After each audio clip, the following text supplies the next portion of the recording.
Et salut tout le monde, on se retrouve pour la présentation du Mythic World, donc le dernier livre de Kirby Rosen en version polonaise. Donc le papier est légèrement moins épais, j'ai l'impression. J'ai l'impression que dans les autres livres, justement, polonais, il était enfin, il était plus épais. Après, c'est vraiment très peu, hein. Je pense que il reste quand même assez. Je pense que l'aquarelle va très bien passer dedans, mais il est moins. On sent qu'il est un peu moins. Voilà. J'ai juste ça à dire pour le papier, je sais que ça vous intéresse. Après, c'est mon ressenti. J'ai l'impression que dans mon Fragile World, le papier est beaucoup plus dense, on va dire ça comme ça. Donc, on va commencer par là. Moi, ça me fait un peu penser à Attack on the Titan avec les gens énormes qui s'envoient des rochers, ou à Abel et Caïn, justement. Du coup, cette page-là, ici de gauche, elle est trop trop belle. Ce livre va sûrement remplacer dans mon cœur le Mythic World. Donc, pas le Mythic World. Le Mythomorphia, désolé. Le Mythomorphia, c'est un de mes livres de colo préférés. Je pense que je suis pas la seule de chez Kirby Rosanne. C'est vraiment celui qui détrônait tous les autres. Et là, c'est totalement mon univers, ce genre de créatures mythiques, etc. Désolée. Je regardais, j'ai l'impression que les pages vont vers le haut. C'est un peu embêtant. Voilà. Alors là, le Dragon Monde, je pense que je le ferai un jour. La double page fait un peu peur parce qu'il y aura beaucoup, beaucoup de bleu. Si je le fais au crayon, je pense que ça va me tuer mes crayons. Mais voilà, le serpent est trop, trop beau. Donc pour moi, ça, c'est le serpent monde de la mythologie nordique. Après, il y a beaucoup enfin, de personnages dans dans les illustrations que je ne connais pas. Donc là, par exemple, pour moi, c'est totalement la chimère.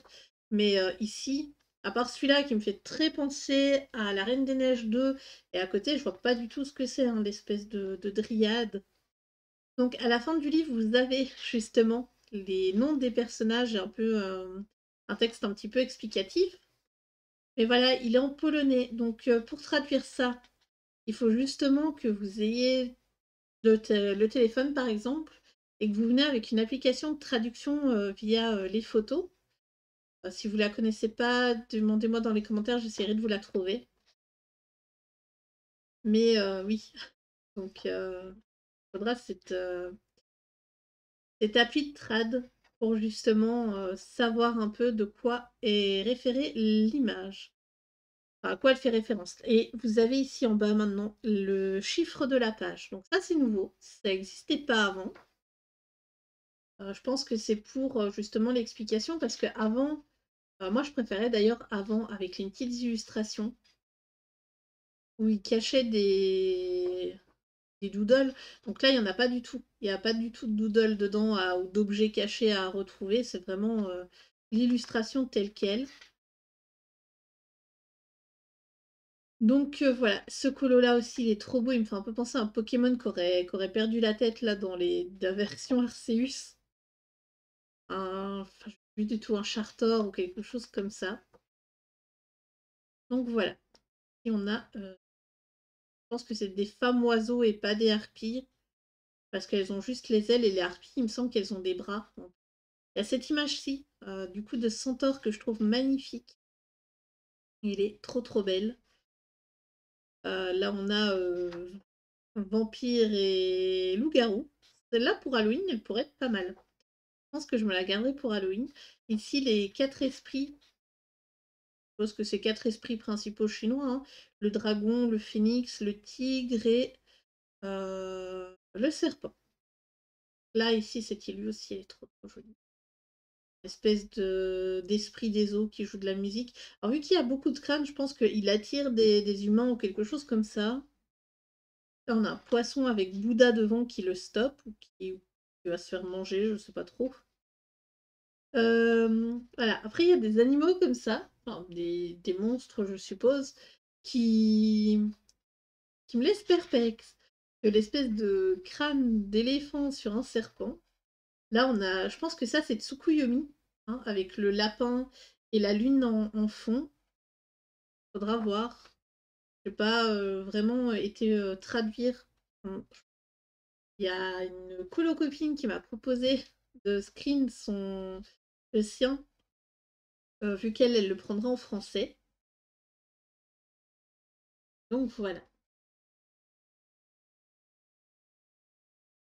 Il est vraiment trop trop joli. Là, pour moi, ça, c'est totalement un temple indien. Faudra que je vois